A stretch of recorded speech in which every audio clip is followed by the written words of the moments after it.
Okay, we are nearing the end of our series through Ruth. In fact, next Sunday we'll wrap it up. But let me review for a moment. Naomi and her widowed daughter-in-law named Ruth had returned to Bethlehem. And once the women arrived there, Ruth had been gleaning barley. Remember what gleaning barley was like. A landowner's servants would first go out into the fields and harvest most of the crop, except for the corners of the field, because ancient Jewish law required that the landowner keep grain standing in the corners of the field so that poor people could harvest that grain for themselves. In addition to that, any grain that the landowner's servants had dropped or had missed was also reserved for the poor classes of people. Now, Ruth had been gleaning in a field that a man named Boaz owned. It turned out that Boaz was related to Naomi's deceased husband, Elimelech. Most commentators believe that Boaz was probably Elimelech's brother. Now, Naomi is older, probably not interested in a second marriage, although she's eligible as a widow. But Ruth was a younger widow, and Naomi wanted to find a husband suitable for Ruth. And so basically Ruth needed to find a kinsman redeemer. The word kinsman redeemer is translated from a Hebrew word, goel, spelled G-O-E-L, pronounced goel. Naomi suggested that Ruth present Boaz the option of being that goel, or kinsman redeemer. Naomi knew that Boaz would be winnowing grain on the threshing floor that night, and he would sleep beside the harvested grain. Often, an owner would sleep or assign some people to sleep beside the grain that had been harvested so it wouldn't be stolen during the night. So Naomi, knowing that Boaz would be at the threshing floor beside the grain, Naomi instructed Ruth to sneak down to the threshing floor at night. Boaz was asleep in a large woolen blanket.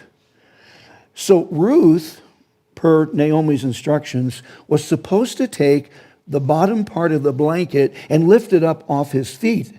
And then she was to lie down close to him and wait. The night air would cause Boaz's feet to get cold, and he would wake up. Once he was awake, he could see Ruth there, and then Ruth would propose to Boaz, presenting him the option of becoming her kinsman redeemer. That brings us to Ruth 3, starting at verse 10. Then he, Boaz, said to Ruth, and remember this conversation is occurring in the middle of the night, "Blessed are you of the Lord, my daughter, for you have shown more kindness at the end than at the beginning, in that you did not go after young men, whether poor or rich." Boaz was both impressed and pleased that Ruth had chosen him to be her kinsman redeemer instead of pursuing someone else who was younger. No one knows for certain how old Boaz was at this time, but we do know that he was an older man. We mentioned last time, some estimates are Boaz was between age 45 and 55, and it's probable that Ruth was just 20-something, so there was a significant age gap. In most cases, it would seem that a younger woman who had been widowed would want a man for her next marriage more near her age. One reason she would want to be married to someone about the same age as she, or slightly older or slightly younger, but the reason for that is so she could have a higher probability of not being widowed again. Ruth had been widowed once, and it seems reasonable that she would want to improve on the chances of not being left alone a second time. So she would normally, a young widow such as Ruth would pursue someone more her age. Now, in modern culture, sometimes a woman is married to someone much older because she hopes to be the ultimate beneficiary of his sizable estate at his death. That has happened countless times. That reminds me of a woman who made the statement, I didn't want to marry him for his money. I really didn't. But it was the only way I could get it.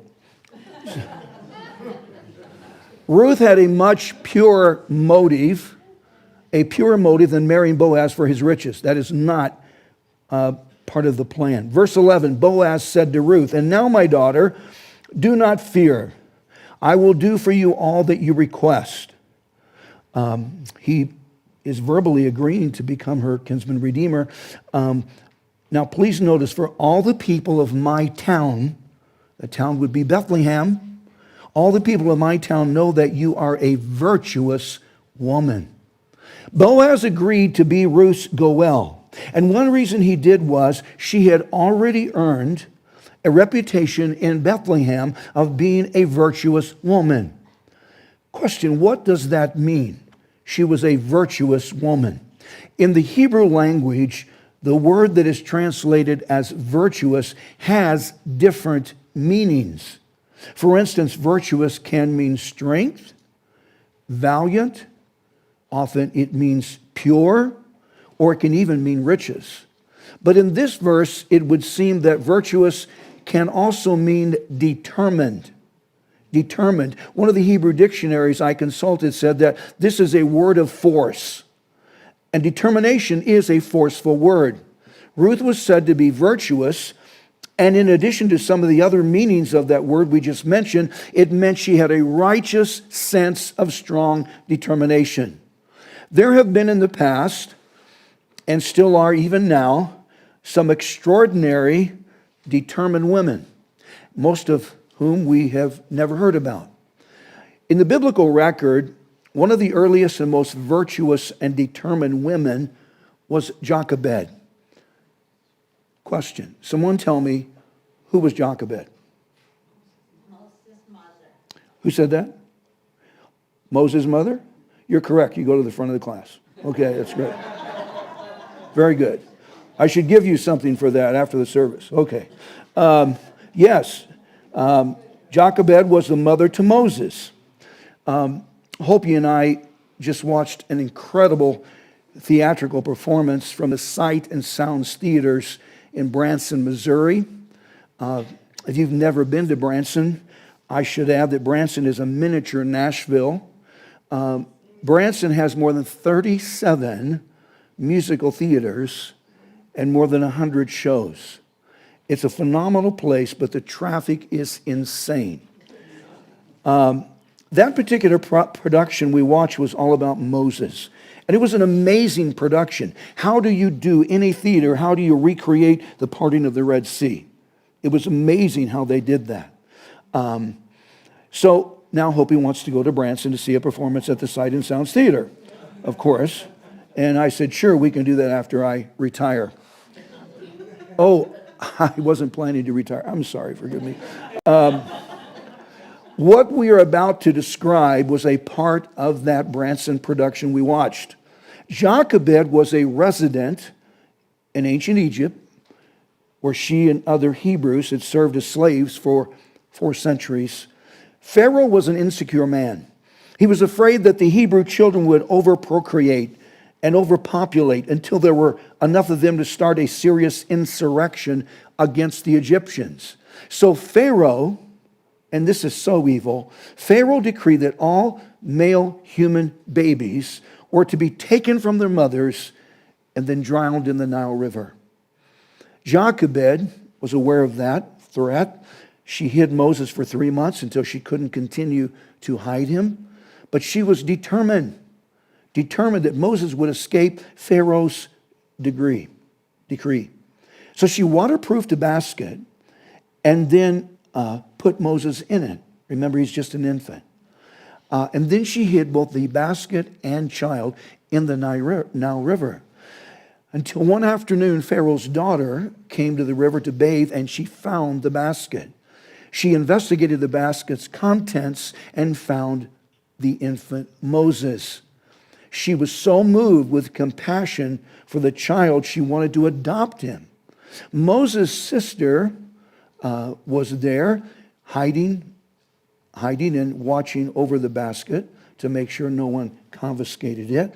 So Miriam came out and suggested that Pharaoh's daughter find a Hebrew woman to nurse the child. Pharaoh's daughter agreed to do that. So Miriam called her mother Jochebed to care for the child.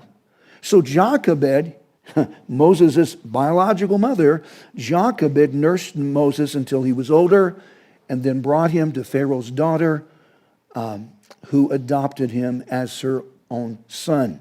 That's how Moses came to be raised in Pharaoh's household, because of his mother's relentless determination. But in some cases, that virtuous determination has been concentrated in an unrighteous and wrong direction. A classic example of that in our time was the infamous atheist and militant feminist Madalyn Murray O'Hair. I'm sorry I don't have a slide of Madalyn. Most people recognize her, but she's not an attractive person, so I didn't want a slide. Anyway, in 1963, she founded the organization American Atheist. She was called the most hated woman in the United States. Ms. O'Hair was determined to completely eradicate religion from public society. And she had some success in doing that because she did manage to get prayer removed from the public school system. Most people don't know that in 1995, Madalyn Murray O'Hair and her son John and her granddaughter Robin were all kidnapped, murdered, and then dismembered. 2 former employees orchestrated those murders, and their body parts were found in a storage locker. But unlike some undesirable women, Ruth had a righteous, wholesome, holy determination. And please notice just how determined she was. In chapter 1, she was determined to go to Bethlehem. And there was nothing Naomi could say or do to stop her. In chapter 2, she was determined to find work so that she and Naomi wouldn't starve. And she did. In chapter 3, she was determined to ask Boaz to be her kinsman redeemer. And she did. She was a determined person. Boaz's response to Ruth was basically that he would be honored to be her kinsman redeemer. He recognized that she was an extremely determined woman, and even if he said no, she'd probably drive him crazy, bugging him until he said yes. So Boaz agreed to be the kinsman redeemer, but there was just one small problem. That problem is found in verse 12. Boaz said to Ruth, "Now it is true that I am a close relative. However," sometimes I hate that word, however, there is a relative closer than I." Even though Boaz was a close relative to Ruth, Boaz said there was someone else who isn't named, someone else who was an even closer relative than he was. If Boaz was a brother to Elimelech, as we suspect he was, then there could have been another brother that was older, and in a technical chronological sense, that would have made him the closer kinsman.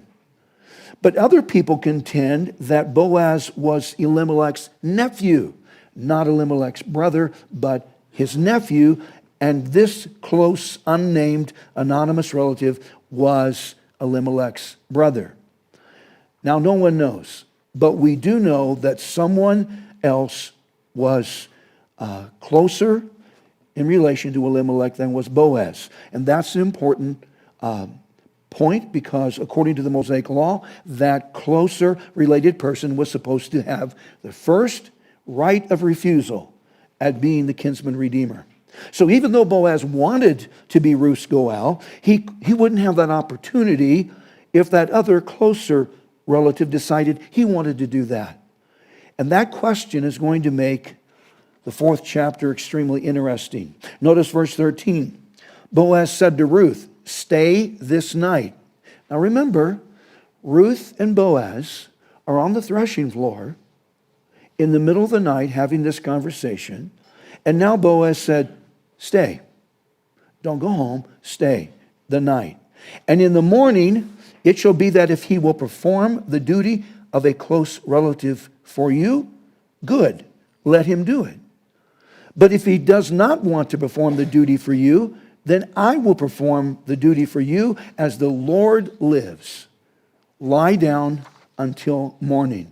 Paraphrase, Boaz said to Ruth, I'm going to see this other closer relative in the morning, and I'm going to present to him this opportunity to be the kinsman redeemer for you. If this closer relative wants to be the Goel and agrees to be married to you, then there's nothing I can do, because he has the first option to do that. But if he doesn't, then as sure as there is a God in heaven, I promise I'm going to do it. Notice that Boaz told Ruth to spend the night on the threshing floor, because he couldn't do anything about this kinsman redeemer proposition until the morning. It would be in the morning that he would go see this man and present to him this opportunity. I personally do not believe Boaz was inappropriate in asking Ruth to spend the night near him on the threshing floor. And let me explain that. First, there were other servants around them also sleeping. So he and Ruth would not have been alone. Second, it wouldn't be safe to send Ruth home in the middle of the night. If something happened, remember, she didn't have a cell phone, so that wasn't safe. Third, in most ancient cities, only prostitutes would be seen outside alone late at night. And Boaz didn't want to endanger Ruth's good reputation. Because of these three different reasons, Boaz requested that Ruth stay there on the threshing floor for the duration of the night. Verse 14, so she lay at his feet until morning, and she arose before one could recognize another, meaning it is still dark. She gets up from sleep, it's still dark. Sun hasn't risen. Then he said, do not let it be known that the woman came to the threshing floor. Both Ruth and Boaz slept on the same threshing floor together. But let me repeat, there is absolutely no contextual evidence of sexual contact between them. There was no premarital sexual relations. There was nothing of the sort. Both of them were determined to save themselves from one another in marriage, which is one reason God ultimately blessed them like he did. So Ruth and Boaz then both got up in the early morning before there was sunlight, so that Ruth could evacuate the threshing floor in darkness and go home. Now notice, Boaz reminded her not to say anything to anyone about where she had been and what she had done. Some people don't understand that. And some people feel that Boaz was being deceptive. He was being deceptive in telling Ruth, instructing Ruth not to say anything about what had happened. I don't believe he was being deceptive. Concealing something is not necessarily deception. It can be deception, and sometimes it is often deception. If it is concerning a sin that should be brought out and confessed, I'll give an example. I will not mention his name. There is a gentleman, a prolific Christian author. He has been an author for 5.5 decades. His books have sold more than 15 million copies just in English, millions more that have been translated into more than 40 languages. If I mentioned his name, there would be, I'm sure, a number of you that would recognize it. But last month, he retired from writing and speaking, not because he wasn't physically able to continue, but he announced that he had just terminated an 8-year-long affair. And so he felt, and I agree, he was unqualified to continue to do what he did. He lost all of his credibility, which is incredibly sad to me. Incredibly sad. So that was during that time of that immoral affair, then he was being deceitful. He was deceiving his wife, deceiving his family, deceiving those who read his books. And that is deception. But concealing something that is not a sin such as Boaz and Ruth spending the night together on the threshing floor, was not a sin. To conceal something innocent, but something that does have the potential to be misunderstood, to conceal something that isn't wrong, something that is innocent, to conceal it is not a wrong thing to do. Don't misunderstand this, but one of the problems people need to be aware of in this Facebook, Instagram, and Twitter or X phenomena is that everyone doesn't need to know everything. Some things are better left off concealed and unsaid. Boaz and Ruth were not being deceptive and concealing and not revealing what transpired that night on the threshing floor. There was nothing inappropriate, and so no one needed to know that happened. Verse 15, also Boaz said, bring the shawl that is on you and hold it. So she had a shawl on over her shoulders, and he said, hold it, meaning hold it out. And when she held it, he measured 6 ephahs of barley and laid it on her. Then she went into the city meaning Bethlehem. Boaz gave Ruth even more grain to bring home. He was an extremely generous man, as evidenced in the fact he gave Ruth a total of 6 ephahs of barley. Remember from last time, 1 ephah of barley could feed 10 people for one day. So 6 ephahs could feed 60 people for one day. That was an enormous amount of grain to bring home. There was no question that Boaz loved Ruth. Verse 16, when she came to her mother-in-law, Naomi, she said, meaning the mother-in-law, Naomi said, is that you, my daughter? And then she told her all that the man had done for her. Now, Naomi was a typical anxious mother-in-law and wanted to know all the details about what had happened on the threshing floor. So Ruth explained everything. I'm guessing that Naomi was the one exception to Boaz's instruction not to tell anyone. So she reiterated what had happened to Naomi. Verse 17, and she said, these 6 ephahs of barley he gave me, for he said to me, do not go empty-handed to your mother-in-law. So he is already caring for, not just Ruth, but caring for Naomi. Someone has said that one indication of the potential of a man has as a husband, one indication of his potential as a husband is seen in how he treats his sister or sisters, how he treats his mother, and how he treats even his future mother-in-law. If he acts disrespectful, insensitive, and negligent to the different women he is related to, then chances are good he's also going to do the same thing to his future mate. Let me caution marriage-eligible single women. If the man you're considering marriage to treats his own mother badly, then don't expect to be treated any better. Is he sarcastic and rude to his mother? Does he get irritated and even scream at his mother? Or does he ignore his mother? If so, then expect the same thing in marriage, only directed at you. Verse 18, then she said, and underline this, sit still, my daughter. Notice, she said, sit still until you know how the matter will turn out. For the man will not rest until he has concluded the matter this day. So Naomi gave Ruth some advice, and that was not to get upset and uptight and push the panic button, freaking out about what was going to happen. But she said to Ruth, just sit still, meaning be cool. It's all good. Sit still and wait. Now, Naomi had a father.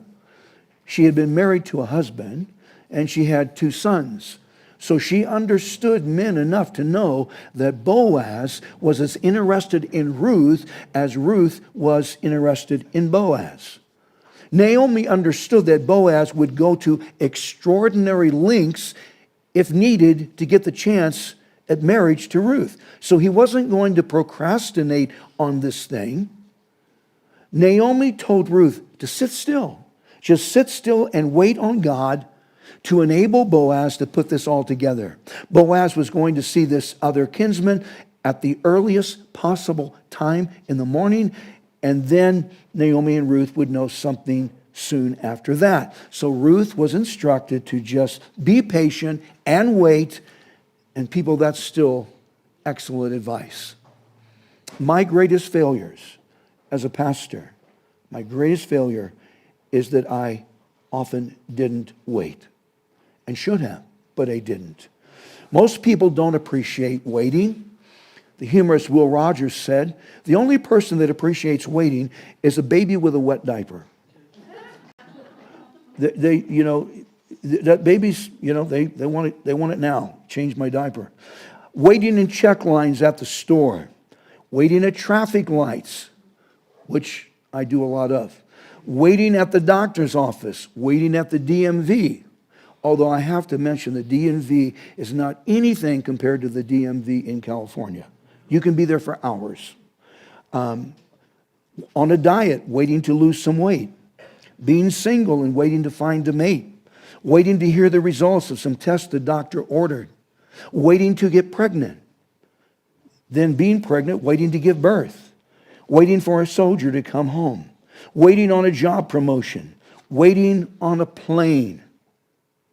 Waiting on retirement, waiting on someone who's late, and on and on and on and on. Most people, including me, don't appreciate waiting.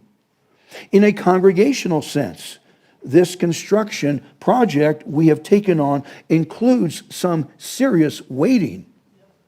Most people don't realize this. Think through this. It has been, to date, more than 14 months since we first decided to sell, purchase property, relocate, and build. It's been more than 14 months just to this point in time. And there's so much more to do. We have to wait on blueprints to be finished. That requires time, much time. Then we have to submit those documents to the city planning department and wait on the city to give us the permits needed to start construction. And we have been told the city is overwhelmed with projects and the city is understaffed. So it will require some time. So we wait and we wait. Waiting is part of the human experience. This morning we're going to stop at verse 18 and finish this message expanding on Naomi's instructions to Ruth to be still and wait. The discipline of waiting includes three essential factors. Don't miss them. Three essential factors to waiting. One, waiting means enduring time. Enduring time. Psalm 130, verses 5 and 6, verse 5, David said, I wait for the Lord, my soul waits, and in his word I do hope. Verse 6, my soul waits for the Lord more than those who watch for the morning. That is an interesting phrase. My soul waits for the Lord more than those who watch for the morning. Yes, more than those who watch for the morning. This is interesting. Some biblical commentators believe David here was comparing his waiting on God to military guards who waited throughout the night hours until the morning so that another group of guards could relieve them. It seems that is what he has in mind. David said he waited on God more, notice, more than those guards who waited on their shift to end. That was the comparison David made in order to emphasize the fact he was committed to waiting on God. Each succeeding generation seems to be the we want it now generation. The problem is that in a societal sense, modern technological advances has made us accustomed to immediate, instant gratification. Because so much is available to us, almost instantaneous. From microwave food to instant messaging, most of us are accustomed to getting what we want now. And we are so spoiled. If we don't get it right now, then we get upset. Question, who hasn't made this statement? This stupid computer is so slow. I've said that dozens of times. Someone complains that a computer is an electronic snail because it could take a total of 30 seconds to download something. We're pretty pathetic. Peter Marshall pastored New York Presbyterian Church in Washington, D.C., but he's most recognized for his work as the chaplain of the United States Senate. Peter Marshall said about us, we're in such a hurry, we hate to miss even one panel of a revolving door.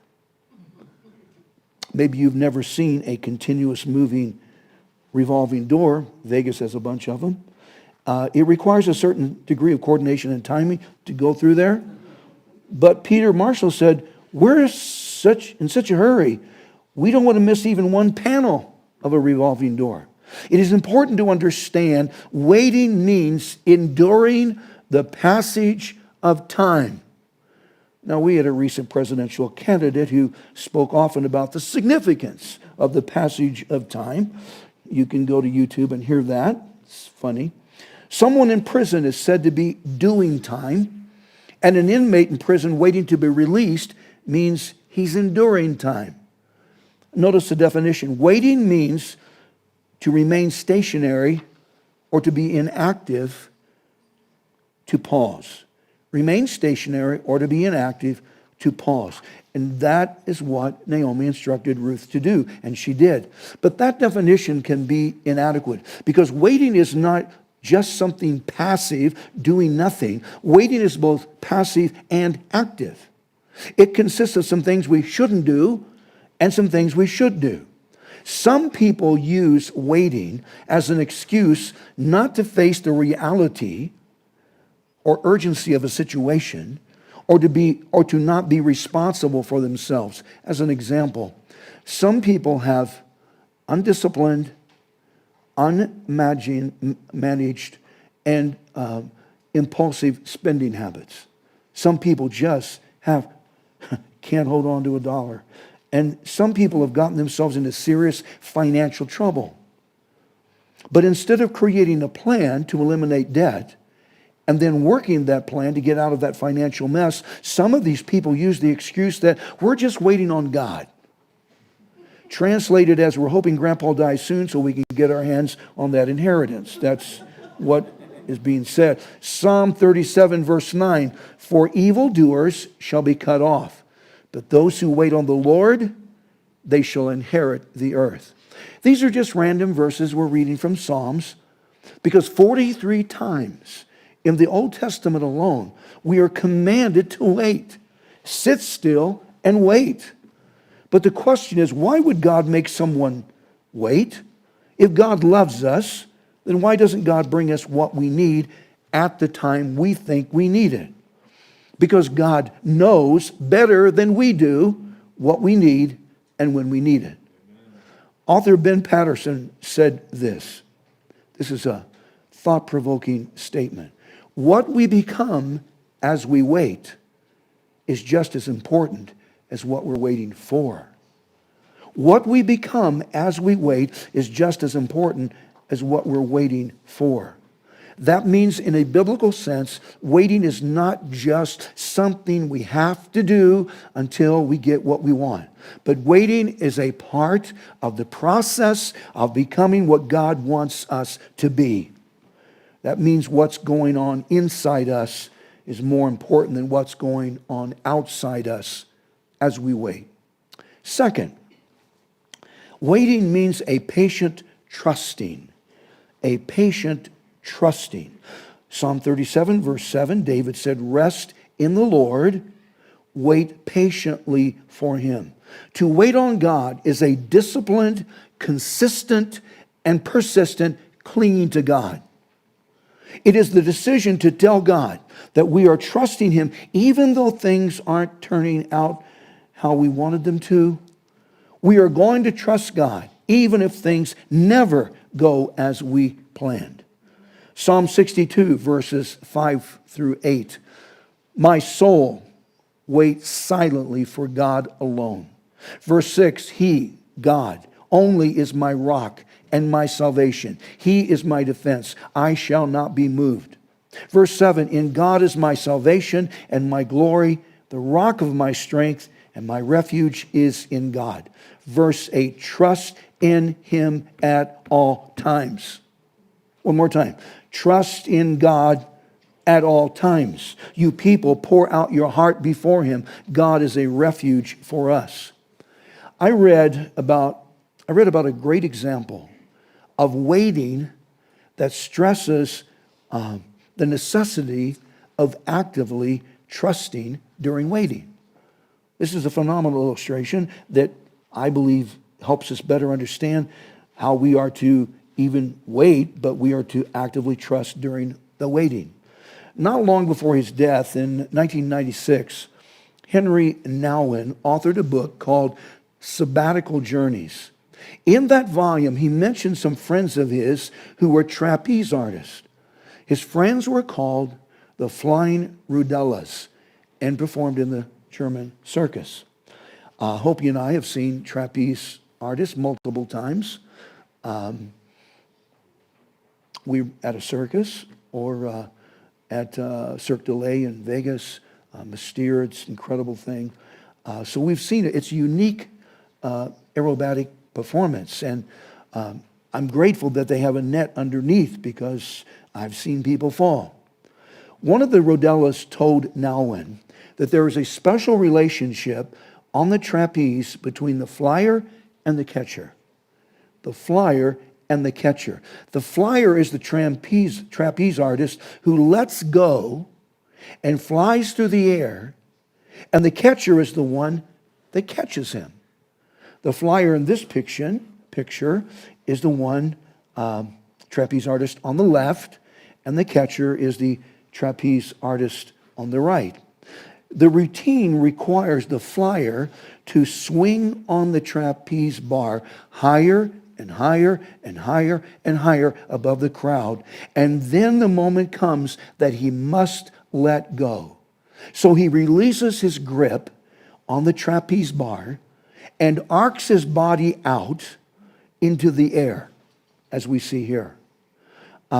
His job is to remain as still and motionless as possible and wait for the hands of the catcher to snatch him out of the air. And when successful, it's very impressive to see. This member of the Rudellas said that the flyer must never, never, never try to catch the catcher. The flyer must resist the urge to do that, but instead the flyer must wait in midair and trust the catcher to catch him. And the catcher will catch him if the flyer waits. In the same sense, to wait on God means we resist the human urge to make things happen on our own apart from him. But instead, we wait and trust God to give us direction. But remember, that doesn't mean we are just passive and doing nothing, but it means we are doing what we understand God has told us to do, and then we are trusting him to do what we cannot do. 2 Peter 3, verse 8, this is familiar. But beloved, do not forget this one thing, that with the Lord 1 day is as 1,000 years, and 1,000 years as 1 day. Jesus promised before he left this earth that he would return to this earth. And the next verse, verse 9, reinforces that promise Jesus made. That promise to return is still good. The preceding verses before verse 8 were addressed in part to scoffers and false teachers that argued Jesus wasn't returning. And some people were tired of waiting and waiting for Jesus' return, and these people were susceptible to that false information. It's been 20 centuries since that time, and Jesus still hasn't returned. He hasn't returned, but we shouldn't be impatient because God doesn't count time as we count time. The length of the wait before Jesus' return hasn't been as significant to God as it seems to us. In verse 8, Simon Peter was paraphrasing Psalm 90, verse 4, and he was emphasizing that God's perspective on time is much, much different than our perspective on time. How we count time isn't how God counts time. God's schedule isn't our schedule. So as we wait, we should remember waiting means a patient trusting in God. Trusting that Jesus meant what he said in this context. Jesus meant what he said. And from the Mountain of Olives, Jesus said what Arnold Schwarzenegger's character said in the 1984 movie Terminator. He said, "I'll be back." And he's coming back. I read about the president of a bank that read this verse. He decided to speak to God about it. He was slightly confused and said, "God, is it true that 1,000 years to us is the same as 1 minute to you?" God said, "Yes, that would be true. 1,000 years to you is the same as 1 minute to me." The bank president said, "Okay, if that's true, then $1 million to us must be the same as 1 penny to you." God said, "That would be correct. $1 million to you would be the same as a single penny to me." That's true. This banker seemed excited and said, "That's great to know. Then God, would you give me one of your pennies?" And God said, "Okay, I can do that, but wait a minute."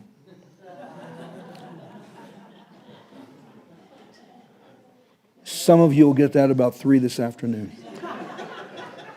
The point is that we want what God has, but we don't want his timing. We want the penny, but we don't want that minute. We want God's resources, but we don't want his calendar.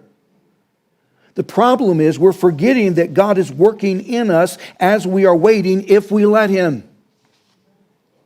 Third, waiting means a confident expectation. A confident expectation. Psalm 62, verse 5. "My soul, wait silently for God alone, for my expectation is from him." Lamentations 3, verse 25. "The Lord is good to those who wait for him, to the soul who seeks him." Micah 7, verse 7. "Therefore I will look to the Lord. I will wait for the God of my salvation. My God will hear me."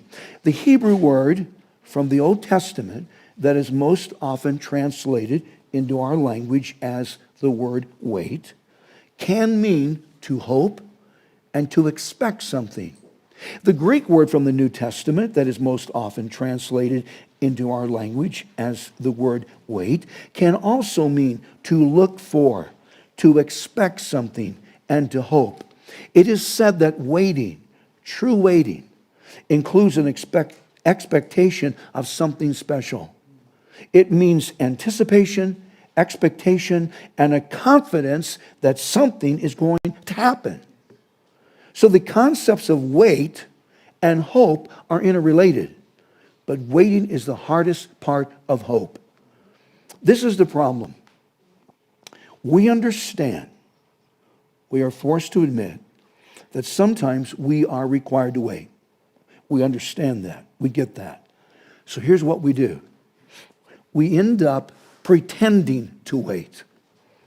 Pretending to wait. Because on the surface, it seems as though we're waiting. It's all good. But on the inside, we're a mess. We're impatient and we're anxious and upset. Our inside doesn't match the outside. Let me cite an example of someone who was not at all what he seemed to be on the outside. I read about an actual account that involved some American soldiers during the Korean War. These soldiers had rented a house and hired a local boy to do their housekeeping and cooking. It was common during that war for soldiers to get that kind of an arrangement. This little Korean they hired had an unbelievable positive attitude. He was always smiling and seemed to always be in a good mood.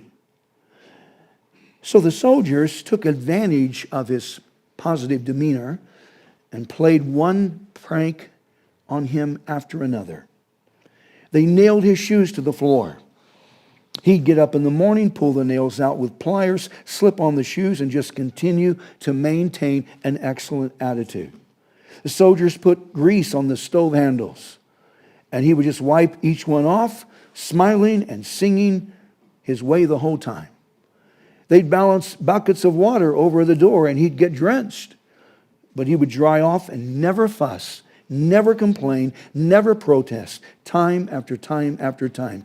But ultimately, these U.S. soldiers became ashamed of themselves for being so mean to him. So a group of them called him in and said, "We feel terrible about how we have treated you. We feel horrible.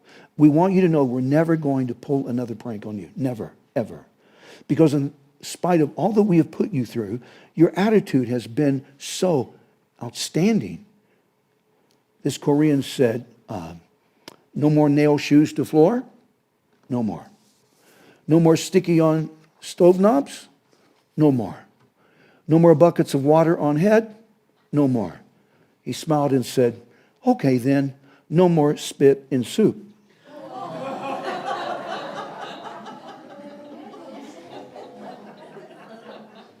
Isn't that us sometimes?